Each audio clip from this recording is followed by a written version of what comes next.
Hello everybody, and welcome back to RPG Horror Stories. This week we have some horror stories written by the ladies and for the ladies. Our first horror story is titled, Player Thinks I Stole My Campaign Because I'm a Woman, posted by u/InterestingLand6471. Potential trigger warning for sexism, dark fantasy, and idiocy. So, I recently replaced a player in my campaign who just did not listen to me talk. They caused a lot of trouble, a lot of arguments, so it was just best to let them go. Another player of mine suggested that a friend of his, who he described to be very friendly and open-minded, could take the empty place. As it would turn out, he was not open-minded or friendly at all. The guy really was uncomfortable to play with. He was loud, interrupted people while they were talking, all the good stuff. But he showed a lot of interest in the campaign, which he described as well-written, creative, and fun. Now, I worked a lot for my campaign, and I put a lot of thought into it. I like touching on darker themes. Author's note, I always beforehand make sure that my players are comfortable with the topics that I'm involving in the story. We even made a consent sheet, and I won't touch anything that's troubling for them. So, after my last session, the player asked me where I got the ideas for the campaign from, and when I told him that I wrote everything myself, including religion, storyline, plot points, and the different factions, he became very quiet. Very quiet. Then he said, I don't know, I just didn't expect this. My experience tells me that women like to run lighter stuff. When I told him that it was indeed all of my idea, he went quiet again. Later, I received a private message where he told me that he was still stunned that I, as a woman, would touch such dark topics like racism and murder since I, and I quote, look so sweet with my brunette curls and small height. And that if I had stolen the campaign and its ideas from somewhere, then I should tell my group and everyone would understand. I again told him that this was all from my brain, and that I find it incredibly rude of him to question my creativity just because I'm female. He then got defensive, said that he finds my attempts at DMing endearing, but that it wasn't that good anyways, and that I should get down from my high horse. He then again said that I should stick to easier, more lighthearted stuff. I kicked him, and honestly, I am still flabbergasted by it. And I don't blame you at all. I don't understand why this guy thinks that women cannot write darker themes and that we should just stay to lighter themes, but it's a little bit ridiculous. It would honestly take so much creative work away from the world if women were just expected to write light, easy-hearted things. Sure, there are plenty of great, light-hearted works out there, written by both men and women, but there are also a lot of really good, heavier-themed works written also by men and women. It's not just gender-oriented towards one demographic or the other, what you can or cannot write. So, enjoy your dark storytelling. Don't let people like him tell you what you can and can't write.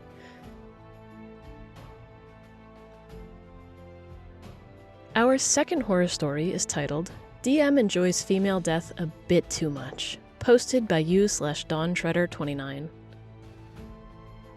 My group has had a lot of people come and go over the last 10 years. One was this guy named Craig. He played with us for about 3 months before he wanted to try DMing.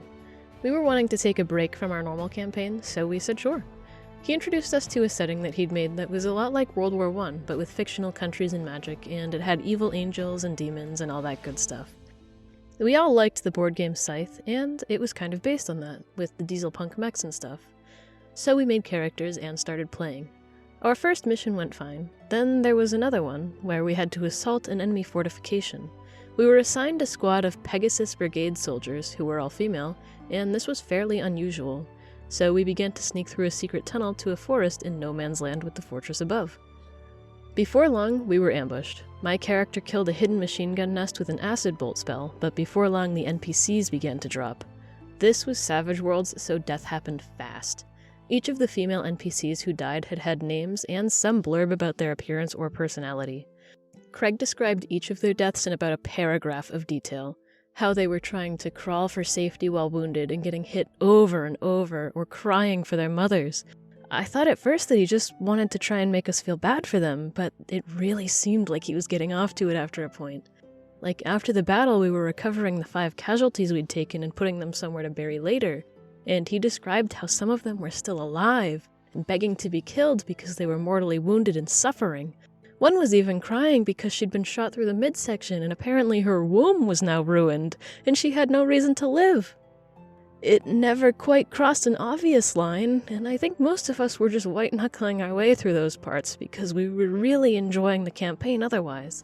And hey, maybe he was just really descriptive storyteller. But honestly, the fact that he had chosen to assign us a squad of explicitly all-female soldiers and then go in for 15 to 45 seconds each time one was killed, whereas the enemy male soldiers got a sentence of description at most when they were killed, made me really wonder if he was enjoying it. He also adjusted his position in his seat a lot, like he could not get comfortable. I hadn't noticed it before, maybe he always didn't, but this time he did it more than enough that I noticed. We played a couple more sessions of that campaign, defeated a War Angel creature, and lost a lot of PCs in the process. The War Angel had like a 25 toughness, so it was very hard to kill. After that, we declined to continue. A few months later, Craig quit the D&D campaign for some unrelated reasons, job schedule changes. Never saw him again, and I don't really want to. It was a cool setting, I know a lot like it exists, but it was neat how he fully developed it for tabletop. I just wish he hadn't included snuff fetish in it.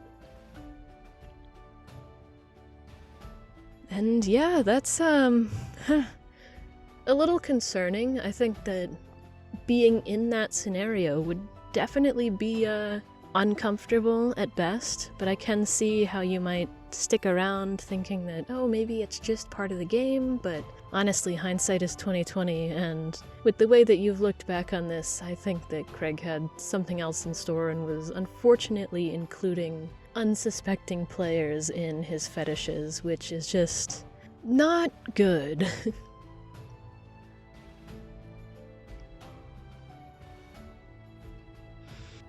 Our third horror story is titled, "A Player Got Pissed Off Because an NPC I Introduced Was Married to a Guy." Posted by u/computershoddy2227. I have started D&D with a new group on Discord, 2 of whom were new players and 2 were old players from a previous game. The player important for this story, Sarah, was a new player who I had not played with before. I sent them all a short rule list, and one of the rules was that there shouldn't be any romance with any NPC, because I was not comfortable playing it. If they had a spouse or otherwise in their backstory, it was fine, but no romance with NPCs. Sarah tried to argue this rule a lot, mentioning a previous game where she had a romance and also online shows that had romances. I told her that I was not comfortable with that, and she stopped asking. The players all made their characters, and in the third session they came across one of the earlier BBEGs that I had made for the game, a Wendigo-type monster who haunted the mountains. The party was saved by a group of hunters from a local tribe, and the monster escaped. Sarah in particular really liked the leader of the hunters, who was a woman. From my description, she even made art for her. In the next session, when the hunters took them back to their tribe, they met the chief, who made it his mission to hunt the monster in the mountains. They also found out that the hunter woman Sarah had drawn was the wife of the chief. Sarah got very upset at this. She told me that it was not cool, and that I only decided to make them husband and wife because she had shown interest in the woman. I told her that this did not make any sense, and she started arguing how she wanted to romance the hunter, and I reminded her about my rule that she had agreed to. She started arguing again, and said that the rule was homophobic. I asked her to explain, and she started saying how I could have made the chief a woman so that the hunter was married to a woman. I told her that she wasn't making sense, she shouldn't call me homophobic for no reason. I also told her that I had thought of these two from the start, as the chief in particular was supposed to be a major NPC from the beginning. She said that she did not believe it, and that I had only done it because I didn't want Sarah's female PC flirting with a female NPC. The other players also argued with her, but she kept going back with everyone until everyone was angry, and then she started crying and left the group. Yeah, that's not great. It's strange that Sarah is trying to push so hard for this romance when you specifically stated you were not comfortable with it from the beginning. If she really wanted to have her queer romance, then she could have written in the backstory that she had a spouse, which you said was fine. But when she tries to romance this female NPC and you dare to have her married to a man, it's homophobic, I guess. It's a very strange decision on Sarah's part, and I hope that she comes to realize that you were not doing it to be homophobic, and that you were just setting boundaries that you were comfortable with, and that honestly an NPC's sexuality is not that important, especially if they're not going to be romanceable. So it's just a strange thing to get so up in arms over. It is probably for the best that she left the group, and I hope that she finds what she wants and that you guys in your group manage to continue enjoying the game. Our fourth horror story is titled, My Wife the Problem Player. Posted by you/Temp the Throwaway. I love my wife dearly. I have gamed with her for years and run as her DM for years, mostly Pathfinder, 3.5, and VTM. I've never had this problem with her and I do not understand why it's happening now. I have a 5e module I'm running her and many of our friends through. My wife hates 5e. She could talk for days about how it's a terrible system, but she wanted to support my first time running the system, and so I let her make a character. She's been playing with another group for about a year or so, so I thought maybe she'd softened up a bit. Well, I thought that session 0 went well, until my wife cornered me in the bathroom to tell me that I was wrong. She didn't like how our friends were playing, and there was an item that she felt entitled to because of her class, but no one gave it to her. She didn't ask for it, she just expected them to hand it over. Well, I went to bed feeling pretty shit. I felt a lot better though when I woke up, because I woke up to 27 text messages from our friends who thanked me and told me I did a great job. I showed them to her, but she didn't have much to say. Late that night, everyone had been chatting over Discord all day about the session, and I was feeling pretty great about myself as a DM because they were all having fun with each other. Except for my wife. She had a minor argument with another player, and then came into my office to ask me how I was handling a feature that the player had. I told her, and she complained that he was RPing things that mechanics would not allow.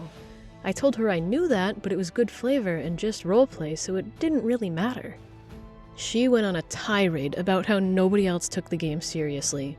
One character was abrasive towards her. I told her yeah, because he's abrasive to humans due to backstory reasons. So she swapped to another character and how they're too secretive. Again, I said that they were RPing appropriately due to their backstory, so she got angrier and moved on to the player that she had the argument with. She said I should have never allowed their race-class combo and that it didn't fit and was a problem. Nobody else had a problem with him. I told her that he hadn't been an issue, and while it's a weird thing to play, I can work with it. She knows this about me. I'll allow almost anything so long as I can find a rule to justify it. I'm allowing our wizard to RP through figuring out formulas to create magic items. I just want people to have a good time. She just went on and on about how they were all children and didn't play the game right, and they didn't accept her as the default party leader as they should. Then she got up and gave me a flippant, "Oh, I didn't mean to shit on everything," and left me nearly in tears. So that's where I am today. I told a player that we're both close with, and they're appalled. I think it would be best if she left, but she doesn't want to and she won't go, so I'm not sure where this attitude came from and I don't know why she's being like this. Edit. Update. I tried talking to her because I was worried that something was going on I didn't know about. She says there's not and doesn't understand why I'm upset with what she said and how she said it. She thinks I'm being ridiculous, so it's not going well, guys.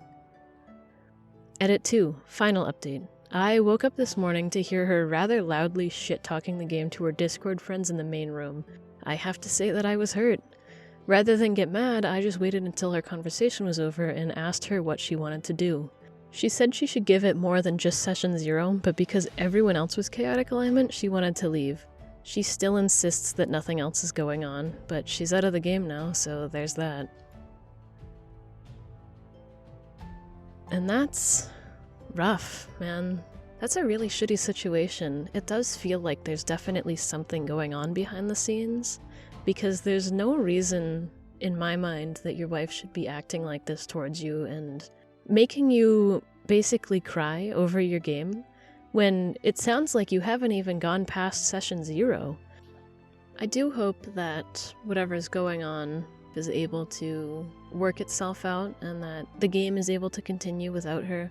It does sound like it would be best if OP and his wife managed to keep game and life separate for now, just because it seems as though they both want very different things from tabletop.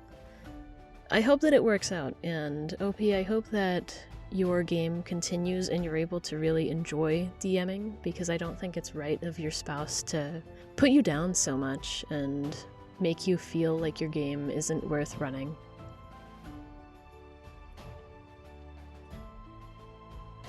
And that will do it for this episode of RPG Horror Stories. I hope that you all enjoyed.